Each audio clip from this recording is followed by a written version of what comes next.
given the decades of work CARE's been doing in humanitarian crises all over the world, just how you compare what you're seeing in the Ukraine refugee crisis today. Yeah. Well, CARE started 76 years ago, actually, in post-World War II Europe, delivering care packages to those who were hungry and in need. I don't think we could have imagined that 75 years later, we would be responding to the kind of threshold and scale of humanitarian crisis that we see here today. Over 4 million people have crossed the border in the last 6+ weeks. 7 million people are internally displaced in Ukraine. I'm actually here standing at the border of Ukraine and Poland, and just we're greeting a group of Ukrainian refugees. Several thousand a day are coming through this station alone, and they're coming with just suitcases on their back, maybe their cats or their dogs. We're providing them through Polish Humanitarian Action and other organizations that we're partnered with, just basics. Right behind me, you can see diapers. We have food, we have drink, we have, just as the volunteers told me today, love and peace that we're greeting them with. And then we're helping them and supporting them along their journey, which is, how do they get accommodation? How do they get some cash to get through the next days ahead? How do they have a SIM card? And there are humanitarian actors and amazing support from volunteers here in Poland that are they're providing some degree of solace to those who have lost everything.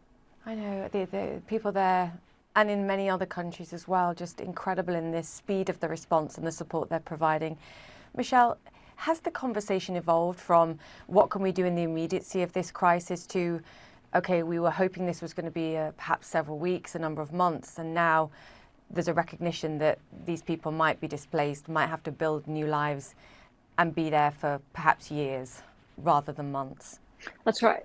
That's right. I mean, I think we have no certainty about any end in sight. And so people, as they're crossing the border, at first are simply saying, I just have to find safety, right? I mean, literally, the house that I was living in was bombed. I had no choice but to leave. But now they're also trying to think about, how am I going to support my family? What kind of job am I going to be able to find?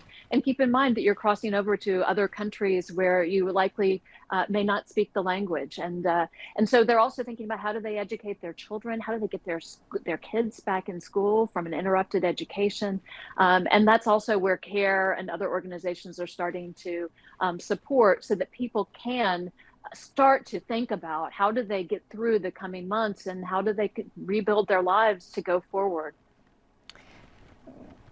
This is why what you're doing in Poland is so important. We had the founder of Chatterley on this week, and he said, you know, you don't stop being a refugee just because you get somewhere safe.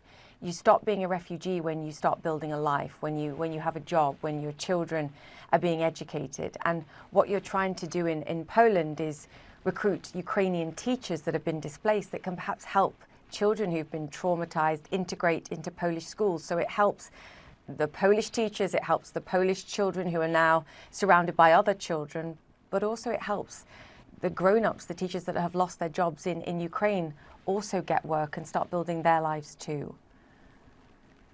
Yeah, I mean, you've just described what is a fairly simple solution to an enormous problem. So first of all, I have to think about over 700,000 children that have crossed over to Poland alone. I was just in Warsaw yesterday and saw and met with administrators. Imagine you're an administrator who's just gotten through COVID and takes a sigh, and then have 15,000, and there are 70,000 kids in Warsaw. Only 15,000 of them are back in the school system, but they don't speak Polish. And so we're hiring those refugees that were teachers already, that need a job, that are ready to have some stability, and they're going to be the bridge. They're going to be the support. They're going to help ensure that these kids can get back to a little bit of normalcy by speaking their own language and integrating into the Polish school system. So that's the kind of work that lies ahead for us. What do these people tell you? Because it's obviously predominantly women who are leaving. What do these women say to you when you say, hi, we're going to recruit you, we're going to give you a job, we're going to pay you a salary to do the thing that you probably love?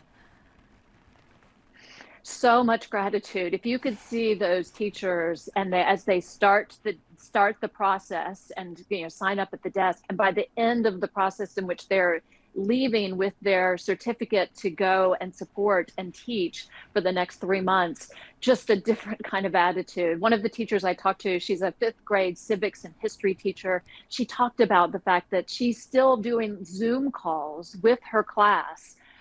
They are all around, spread all around Europe. Some of them are still in Ukraine, and she's just trying to provide them some psychosocial support. And she was so grateful for the opportunity to now teach, to be able to support her own family, her 13-year-old daughter who moved very reluctantly, who left everything that she knew and is now here in a different country. And she talked about the fact that this is really going to make a difference for the Ukrainian children, which she feels like are her broader classroom. And she also described what she hoped for, which was such a normal wish. She said, I'm hoping for peace, and I'm hoping for the opportunity to have a barbecue with sausages with my children, the 35 children from her classroom. I know. I mean, yeah, it's a beautiful story. And the fact that she's still doing the Zoom calls with children back in Ukraine as well, it's some degree of stability for all these children that's being provided. I know women and the protection of women from the initial stages, the trauma, as you said, the diapers, or in my world, the nappies behind you. But it goes on from that too, to try and tackle things like exploitation, abuse. And when you've got so many people displaced, going off into different areas, Michelle, how do you protect against some of those kind of risks? And what's your primary concern today? Yeah, well, as I said, 90% of those who are leaving are women and children.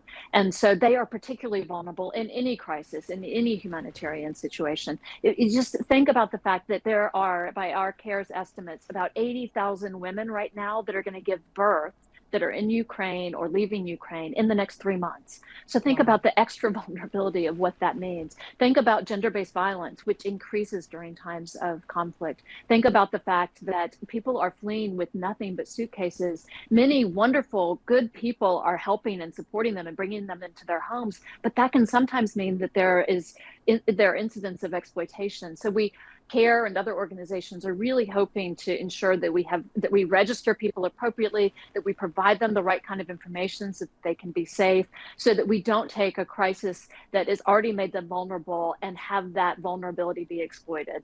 And it's just really important that we are very focused on the specific needs of women and children in this crisis. Michelle, if people want to provide support, if they want to donate, where do they go? How do they help? Yeah, I mean, there are ways of both lifting up your voices and also providing resources. So if you go to care.org, you can learn about what CARE's doing. You can learn about the crisis itself, and you can stand up and stand in solidarity. It means so much. As I talked to one of the teachers yesterday who broke down crying, and she told me, I never knew that people that I never knew would do so much for me. And you can all be a part of that. Care.org. We'll tweet that out too. Michelle, thank you to you and your team for your work. Great to have you on.